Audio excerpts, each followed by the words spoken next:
거품료를 보는 순간 어떤 분들은 별일 아니겠지 하고 넘깁니다. 또 어떤 분들은 그 자리에서 심장이 철렁 내려앉습니다. 신장이 망가진 건가, 이제 투석까지 가는 건가 하고요. 그런데 60세 이후에는 이 두 반응이 모두 위험한 함정이 될 수 있습니다. 거품 자체보다 더 무서운 것은 우리가 진짜 신호를 놓친 채 습관대로 판단해버린다는 점입니다. 아침에 화장실에서 물을 내리기 전 병이 속을 내려다 보셨을 때 거품이 가득하고 한참이 지나도 잘 가라앉지 않으면 누구라도 불안해집니다. 그런데 통증도 없고 열도 없고 특별히 아픈 곳도 없는데 이런 일이 반복되면 머릿속에는 같은 질문이 맴돕니다. 왜 이러지? 내 몸에 무슨 일이 생긴 걸까? 그 질문이 오늘 영상의 출발점입니다. 저 전문의로서 거의 30년 동안 노인에 대한 연구와 치료에 헌신해 왔습니다. 진료실에서 저는 정말 많이 봤습니다. 거품을 가볍게 여겨 검사를 미루는 분도 있고 반대로 거품 하나만으로 스스로를 겁주며 며칠 밤을 잠 못 이루는 분도 있습니다. 그런데 진실은 대개 그 중간에 있습니다. 거품이 있느냐 없느냐가 아니라 내 몸이 지금 어떤 리듬으로 움직이고 있는가가 훨씬 더 중요합니다. 대한신장학회 자료를 보면 65세 이상에서 만성 콩팥병 유병률이 높게 보고됩니다. 즉 나이가 들수록 콩팥을 더 조심해야 하는 건 맞습니다. 대한신장학회 질환정보 65세 이상 심과 5% 언급하지만 동시에 거품이 있다고 해서 곧바로 콩팥이 망가졌다고 단정하는 것도 위험합니다. 만성 콩팥병은 조용히 진행하는 경우가 많아 혈액검사와 소변검사로 확인하는 것이 기본이고 증상만으로 맞히기 어렵기 때문입니다. 그리고 또 하나 우리가 반드시 현실을 알아야 합니다. 콩팥병이 진행되어 치료가 커지면 개인의 삶뿐 아니라 의료비 부담도 커집니다. 대한신장학회 카드뉴스에는 국민건강보험공단 심사평가원 자료를 바탕으로 2021년 관련 급여 총비용이 2조 3천억 원을 넘고 1인당 연간 진료비가 약 850만 원 수준이라고 소개합니다. 그러니 오늘 이 영상은 겁주기가 아니라 늦기 전에 현실적인 행동을 시작하자는 제안입니다. 지금부터 저는 거품료를 공포로만 보지 않겠습니다. 대신 어떤 경우는 지켜봐도 되는지, 어떤 경우는 바로 검사해야 하는지, 그리고 오늘부터 무엇을 바꾸면 콩팥과 방광이 훨씬 편안해지는지 아주 구체적으로 말씀드리겠습니다. 영상 보시는 어르신, 혹시 지금 어디에서 보고 계세요? 그리고 그곳은 지금 몇 시인가요? 댓글로 알려주시면 제가 정말로 한 분 한 분 상황을 떠올리면서 더 쉽게 설명드리겠습니다. 앞부분에서 말씀드린 것처럼 거품료를 보았다고 해서 곧바로 병이다 혹은 괜찮다 라고 단정하는 것은 모두 위험합니다. 그런데 제가 진료실에서 가장 자주 느끼는 문제는 따로 있습니다. 많은 어르신들이 신장만 바라보면서 정작 몸 전체가 어떻게 변하고 있는지는 거의 보지 않는다는 점입니다. 60세를 넘기면 몸은 눈에 띄지 않게 달라집니다. 예전보다 덜 움직이게 되고 앉아있는 시간이 길어지고 밖에 나가는 일이 줄어듭니다. 이 변화는 아주 천천히 일어나기 때문에 본인은 거의 느끼지 못합니다. 하지만 몸 안에서는 분명한 변화가 시작됩니다. 혈액이 신장으로 흐르는 속도가 느려지고 허리와 아랫배는 점점 굳어지고 방광은 예민해집니다.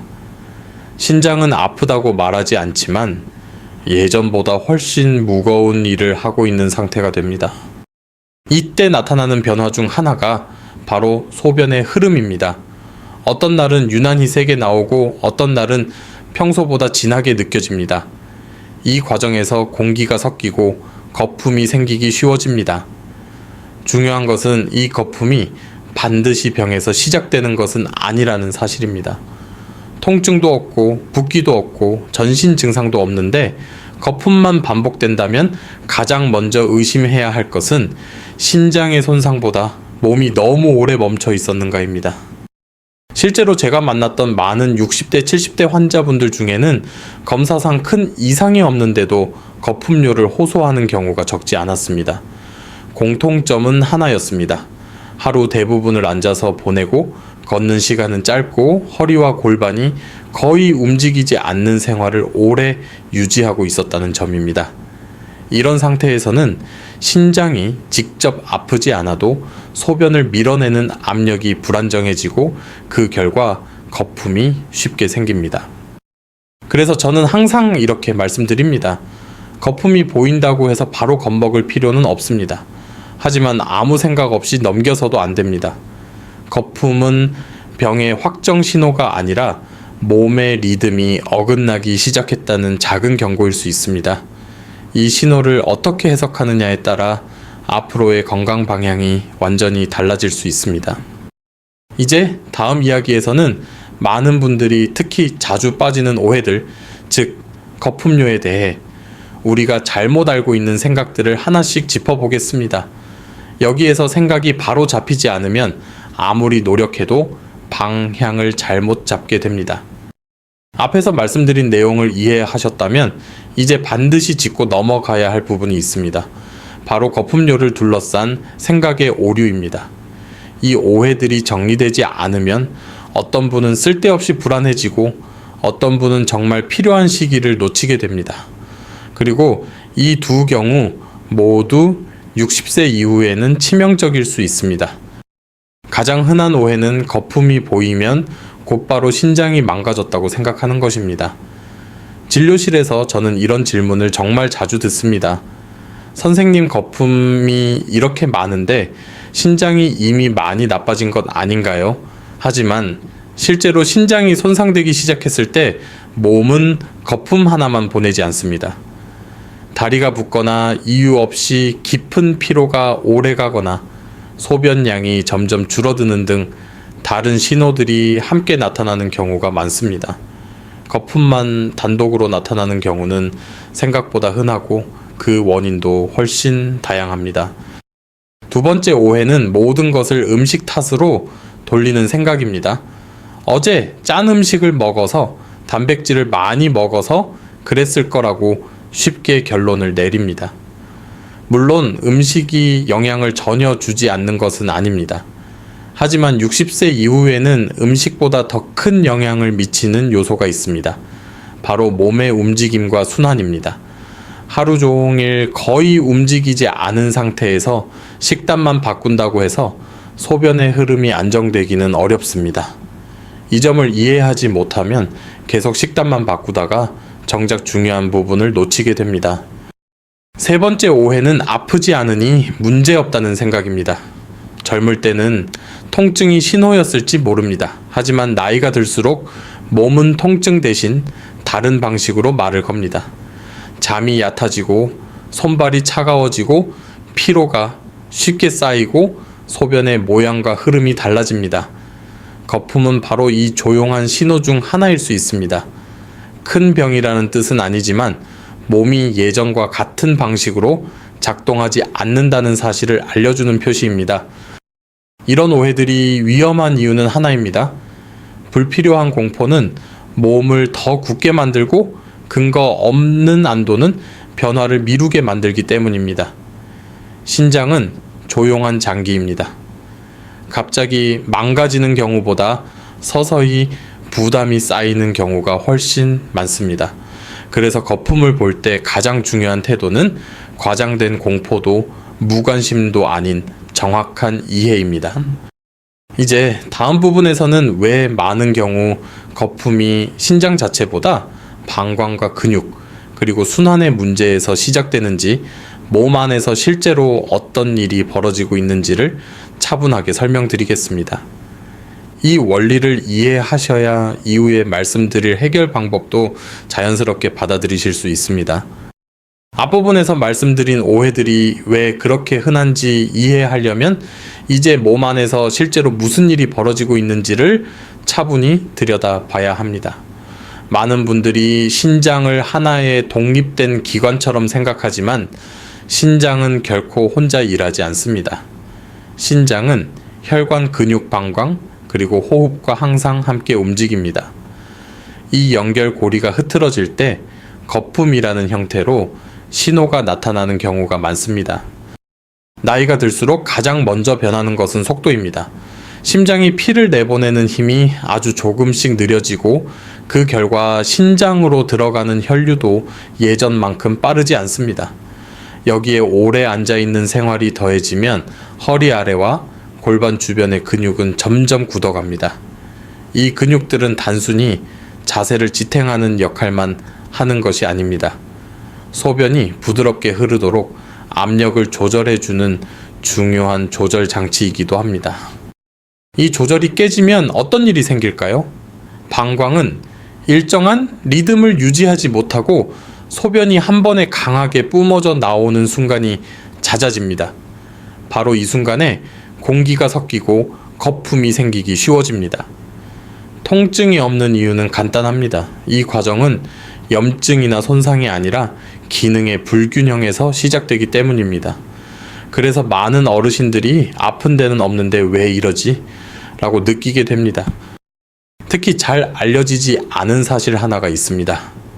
60세 이후에는 골반저 근육이 다른 근육들보다 더 빨리 약해진다는 점입니다. 이 근육은 소변의 속도와 압력을 미세하게 조절합니다. 힘이 떨어지면 어떤 날은 소변이 약하고 어떤 날은 갑자기 세게 나옵니다. 거품은 바로 이 불규칙한 순간에 자주 만들어집니다. 신장이 직접 손상되지 않아도 충분히 나타날 수 있는 변화입니다. 또 하나 중요한 요소는 호흡입니다. 많은 어르신들이 자신도 모르게 얕고 빠른 호흡을 합니다. 호흡이 얕아지면 복부와 골반의 긴장이 풀리지 않고 방광은 더 쉽게 자극을 받습니다. 이 상태에서는 소변을 볼 때 압력이 높아지고 흐름은 거칠어집니다. 결과적으로 거품이 더 쉽게 생깁니다. 이 모든 과정은 아주 조용히 진행되기 때문에 몸이 보내는 신호를 놓치기 쉽습니다. 그래서 저는 거품료를 볼 때 항상 이렇게 설명합니다.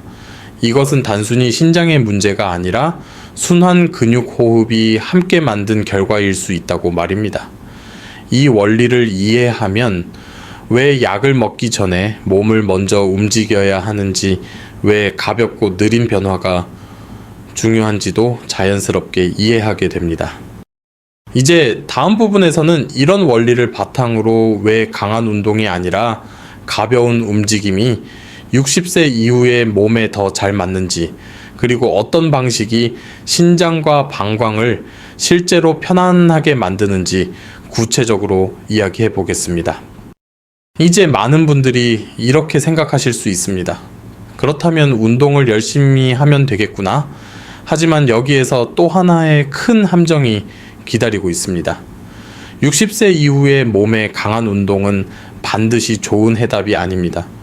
오히려 거품료를 더 악화시키는 경우도 적지 않습니다. 이 사실을 모른 채 무리하면 몸은 좋아지기는커녕 더 긴장하게 됩니다. 진료실에서 저는 종종 이런 이야기를 듣습니다. 선생님, 말씀 듣고 걷기 시작했는데 빨리 걸어야 효과 있을 것 같아서 숨찰 정도로 걸었습니다. 그런데 며칠 뒤 다시 오셔서 하시는 말이 이렇습니다. 이상하게 소변이 더 세지고 거품도 더 많아진 것 같아요. 이건 이상한 일이 아닙니다. 노년의 비뇨기계는 강한 자극에 민감하게 반응하기 때문입니다.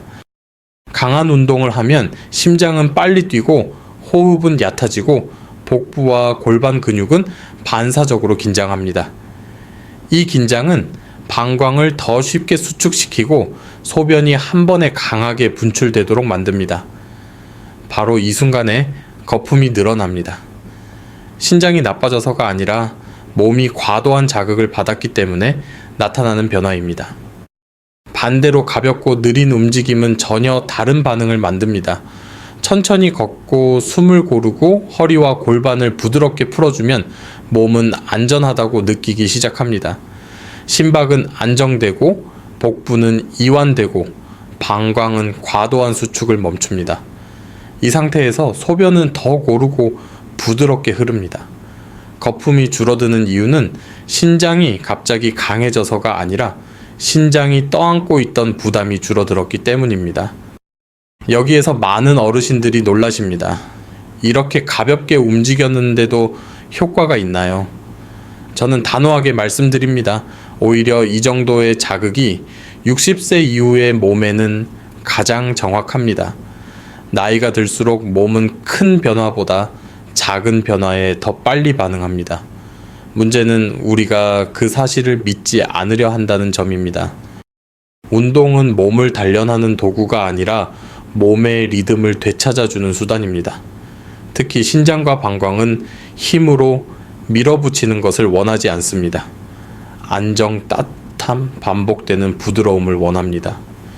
이 기본 원칙을 이해하지 못하면 아무리 열심히 해도 방향이 어긋날 수 있습니다. 다음 부분에서는 이런 원칙을 바탕으로 실제로 어떤 움직임들이 60세 이후에 신장과 방광에 가장 잘 맞는지, 그리고 일상에서 어떻게 자연스럽게 이어갈 수 있는지 하나씩 풀어드리겠습니다. 앞부분에서 왜 강한 운동이 아니라 가벼운 움직임이 중요한지 말씀드렸다면, 이제는 많은 분들이 가장 궁금해 하실 질문으로 들어가야 합니다. 그렇다면 도대체 무엇을 어떻게 움직여야 합니까? 여기에서 제가 먼저 분명히 하고 싶은 말이 있습니다. 특별한 기술도 비싼 도구도 복잡한 프로그램도 필요하지 않습니다. 중요한 것은 몸을 다시 부드러운 리듬으로 되돌려 놓는 것입니다. 가장 먼저 떠올려야 할 움직임은 걷기입니다. 하지만 빠른 걸음이 아니라 숨이 전혀 차지 않을 정도의 느린 걸음입니다. 발바닥이 바닥을 느끼고 허리가 자연스럽게 흔들리고 호흡이 흐트러지지 않는 속도입니다. 이렇게 걸으면 하체로 내려갔던 혈액이 천천히 다시 순환하고 아랫배와 골반 주변이 따뜻해지기 시작합니다. 이 따뜻함이 바로 신장과 방광을 편안하게 만드는 첫 신호입니다. 걷는 동안 호흡을 의식하는 것도 중요합니다. 많은 어르신들이 걸으면서도 숨을 참거나 얕게 쉽니다. 그럴 필요가 없습니다. 코로 천천히 들이마시고 입으로 길게 내쉬는 것만으로도 복부의 긴장이 풀립니다. 이때 방광은 더 이상 급하게 수축하지 않고 소변의 압력도 자연스럽게 낮아집니다. 이 작은 변화가 쌓이면 거품은 서서히 줄어들기 시작합니다. 다음으로 중요한 것은 골반과 허리의 움직임입니다. 나이가 들수록 이 부위는 잘 움직이지 않게 되고 그 결과 소변의 흐름도 뻣뻣해집니다.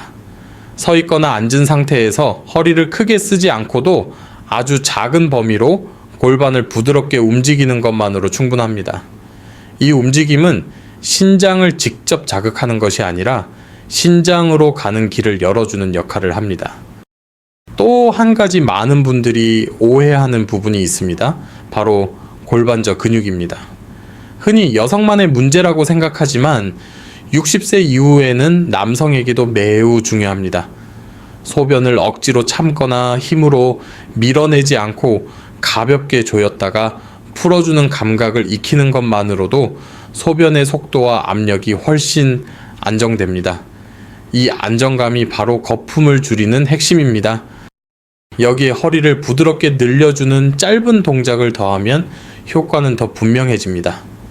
허리 아래가 풀리면 방광과 연결된 신경의 긴장이 줄어들고 소변은 더 급하지 않게 흘러나옵니다. 아프거나 힘들 필요는 없습니다.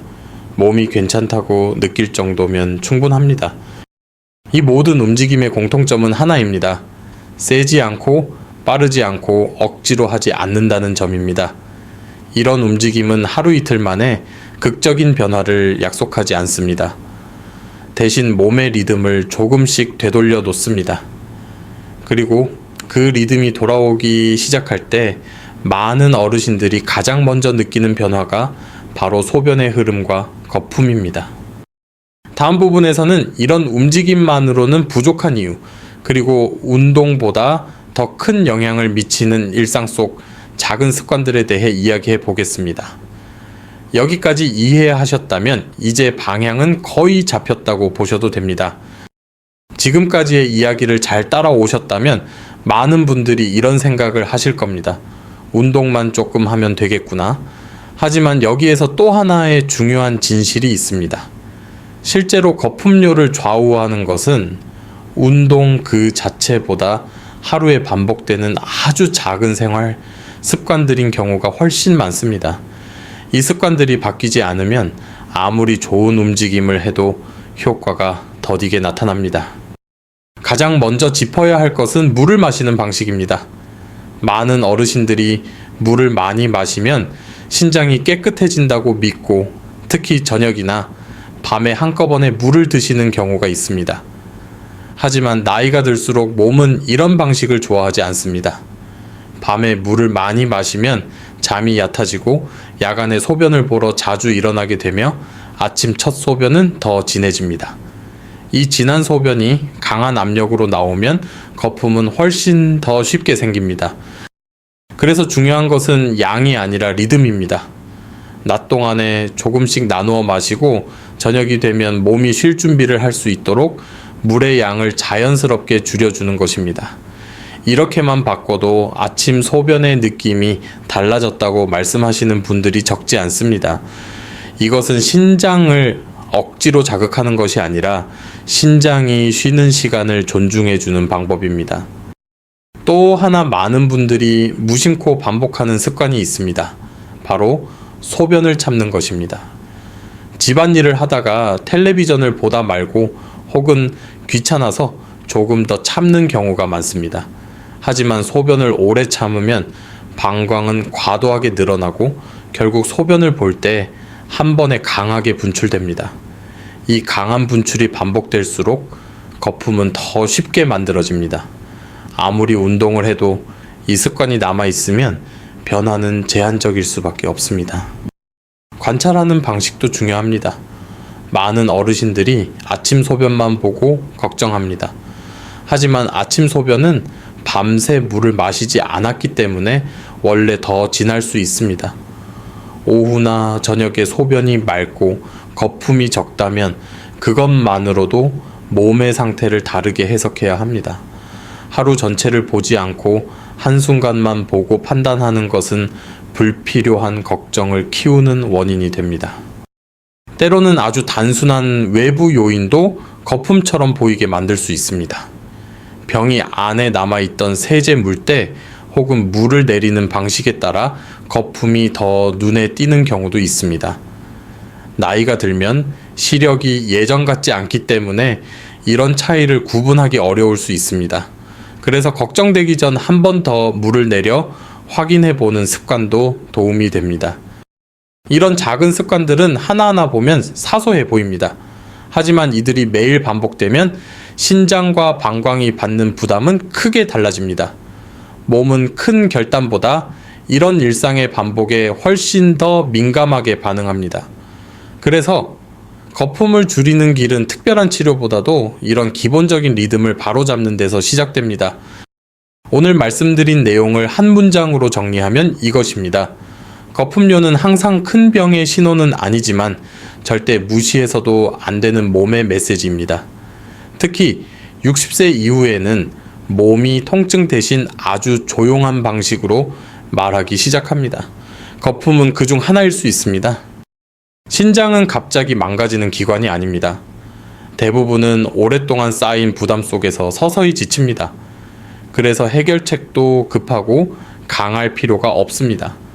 몸을 조금 더 움직이고 호흡을 고르고 생활의 리듬을 부드럽게 되돌려주는 것만으로도 신장과 방광은 훨씬 편안해질 수 있습니다. 이 영상은 의학적 진단이나 치료를 대신할 수는 없습니다. 거품이 오래 지속되거나 다른 증상이 함께 나타난다면 반드시 검사를 받으셔야 합니다. 하지만 오늘 말씀드린 작은 변화들은 많은 어르신들께서 스스로 몸을 돌보는데 충분히 도움이 될 수 있습니다. 지금 이 순간부터 너무 늦은 나이는 없습니다. 오늘보다 내일보다 모레 몸이 조금 더 가벼워질 수 있습니다.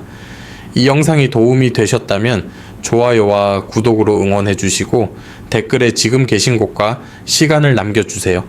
저는 그 한 줄 한 줄을 보며 여러분의 하루를 진심으로 응원하겠습니다.